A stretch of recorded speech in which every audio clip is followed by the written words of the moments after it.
Catfish, some of the largest fish in the state of Kansas, with the state record being a blue catfish that weighed in at just over 102 pounds. This catfish was caught by Robert and Stephanie Stanley, and in the strip pits of southeast Kansas, they move stealthily. My name is Corbin Kinsch, and this is my journey in catching a southeast monster. My journey starts with my friend Jack.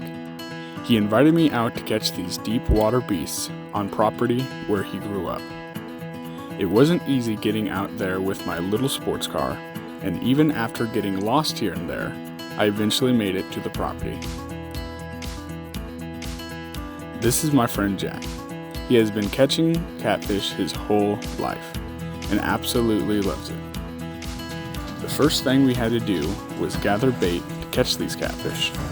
The bait, large and smallmouth bass.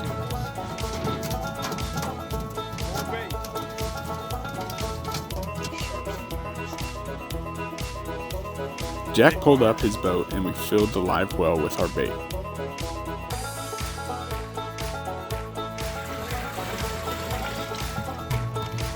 And headed off that way. The strip pit we are heading to was a runoff called Lightning Creek, the same one he had grown up fishing his whole life. Once we arrived, Jack reversed the boat into the water and let me give it a spin. We stopped the boat at a fork in the pit.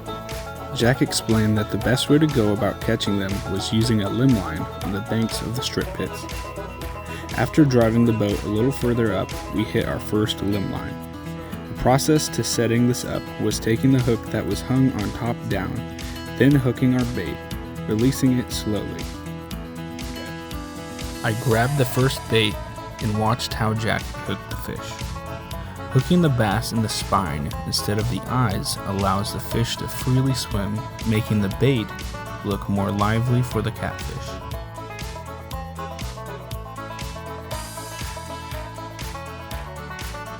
After baiting the first limb line, Jack and I baited the lines up and down the entire north side of Lightning Creek.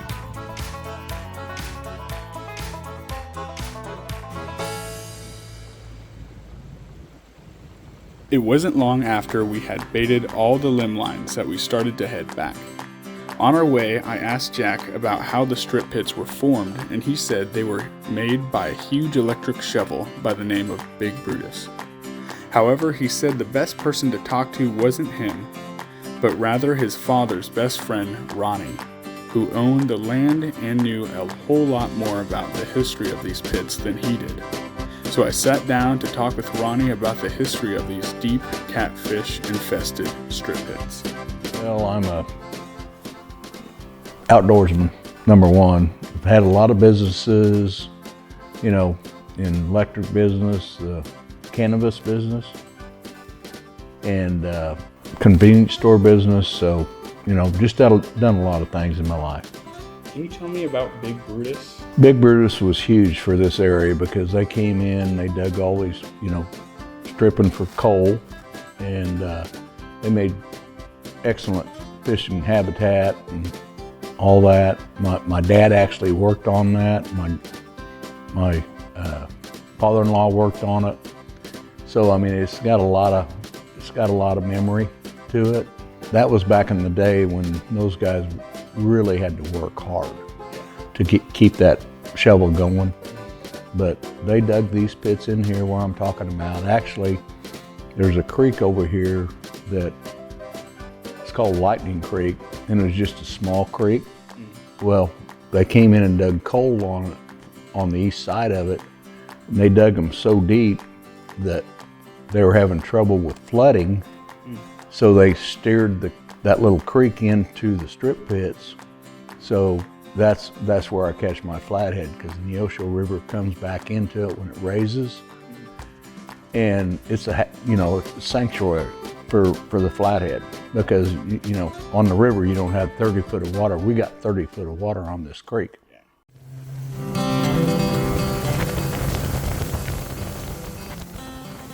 Early the next morning, Ronnie took me out on his boat to catch more bait for the days ahead.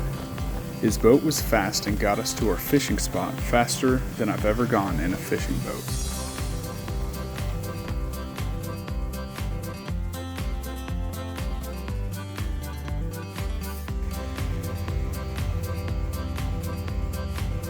We started to go through a new excavated spot in the pit where they were combining two of the largest strip pits in the county. With that being said, he further explained that with that change, they now have the largest strip pit in all the area. We continued past the joint and found a spot to fish. After fishing for 30 minutes, we caught a lot of fish and had enough bait to start heading back to Jack. Once we were back, Jack and I hopped into our vehicles and made our way down to Lightning Creek.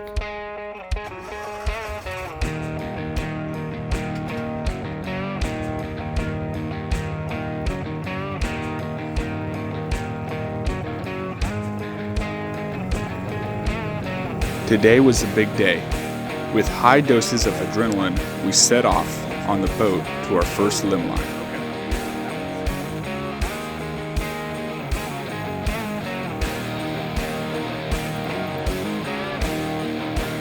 The first line we checked turned into a disappointment because the bait had either gotten off or the catfish ate the bait and swam off. However, we didn't let the first line get to us. We kept a positive attitude and made our way to the second line. As I reached down to feel if we had one on the line, Jack wasn't certain there was one on, but it proved to be false. We had our first Southeast monster. The excitement I felt in that moment was like no other.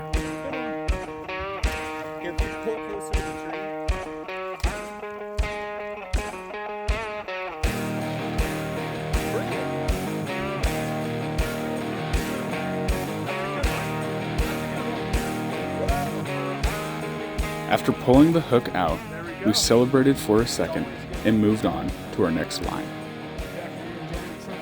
This time I felt the line move, and sure enough, another monster catfish. That's a lot bigger than I thought.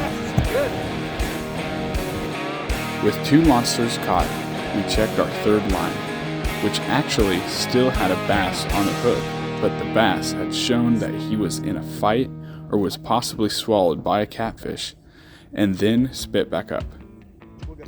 After taking this bass off the hook, we released him and continued on our way. Up to this moment, I thought we had caught some monster catfish from what I knew to be a monster. However, what was about to happen, neither Jack nor I were prepared for the size of catfish we were about to catch. Hopefully we have two.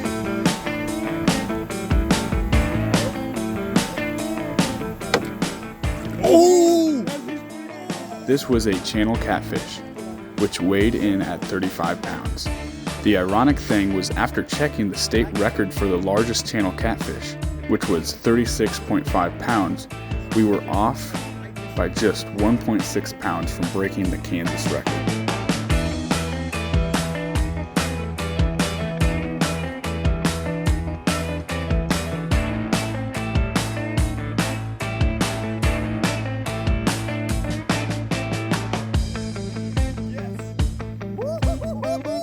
That thing is huge! I would have just pulled. I don't trust that hook. Oh my goodness. That is huge!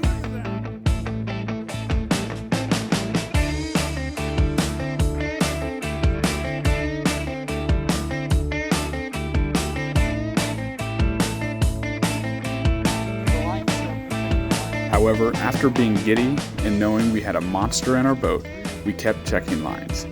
The rest actually didn't have any catfish besides the last limb line. Yep. Knowing we had a catfish on the line, Jack pulled in the final one and we called it a day.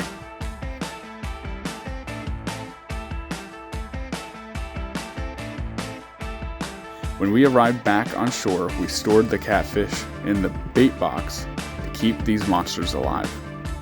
Jack then invited me back to see the process of cleaning these fish the next day. What Jack's dad is doing here is the most humane way of killing and cleaning a catfish. Jack explained to me that the way they've always have cleaned catfish was by hanging them by the lip on a large nail that's hammered into the tree. Jack's dad then showed me the steps in filleting and cleaning the first couple catfish. After he explained the process to me, he grabbed the 35-pound monster.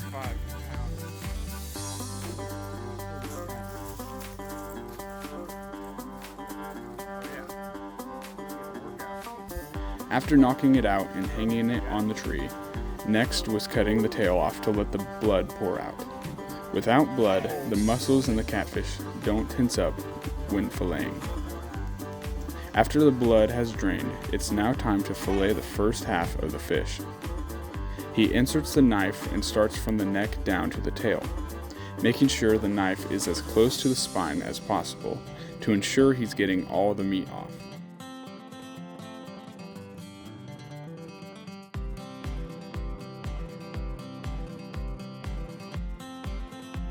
After repeating the process on the same side, he takes the fillets and washes them off.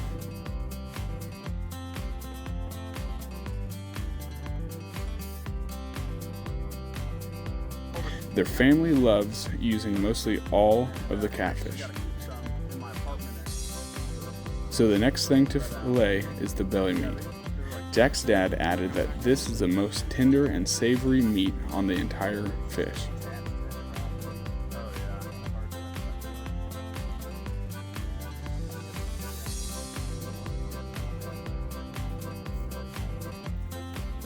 After filleting the belly meat, he washed it off and brought me over to the FinalCut station.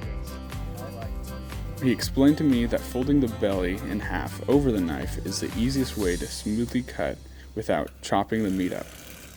He used an electric knife to fillet, which is the fastest way to cut the fish.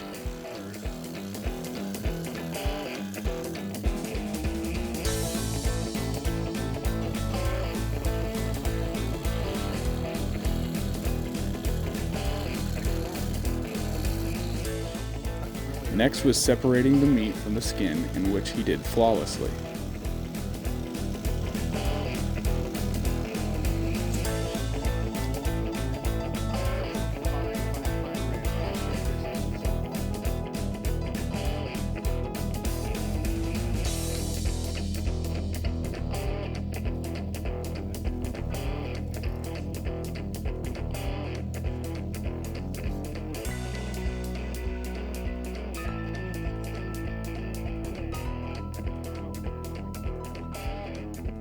Then onto the fillet, the largest meat from the fish.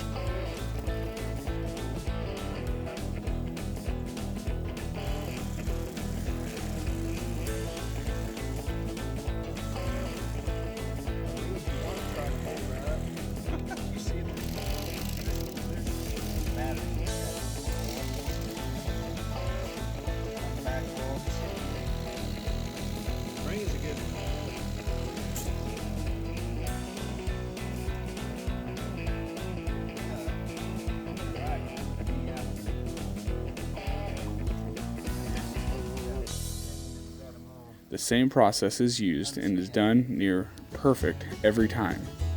After that, it was on to cutting the fillets up into little chunks for people to eat.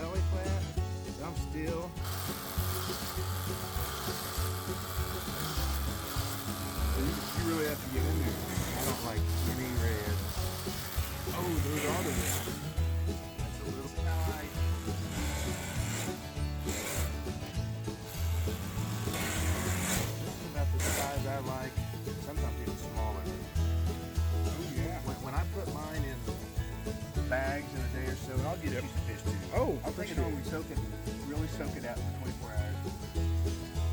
Then I'll put it in Ziploc bags and freeze it. Oh, I appreciate that.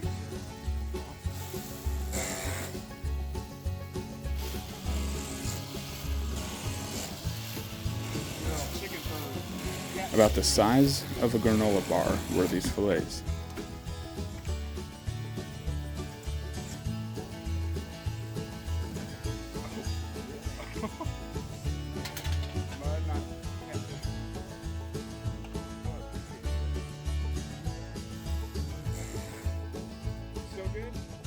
After we got done with that, I noticed that Jack was picking up trash from one of the sides of the strip pits.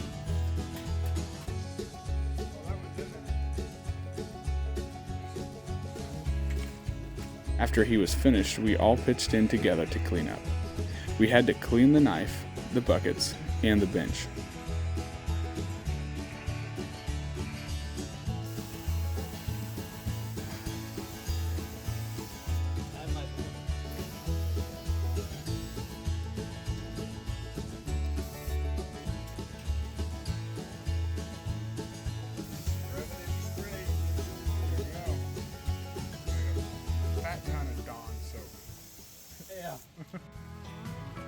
After cleanup was done, we put the rest of the fish in a cooler. Jack then asked if I wanted to enjoy the cooked catfish at their family Halloween party, to which I said yes. When I arrived, his grandma and her sisters had costumes and were the life of the party. What I really wanted to see was the catfish, and sure enough, they were frying them outside, getting them prepared for the guests. The catfish complemented the rest of the food, in which smelled amazing. There was nothing like eating the Southeast monster that you caught a few days earlier.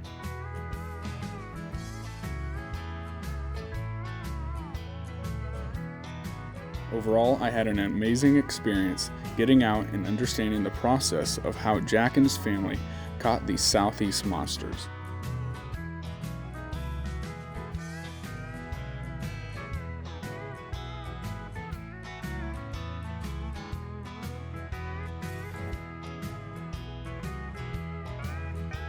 I am so thankful that Jack invited me out and that we caught one of the largest Southeast monsters recorded at their strip pits.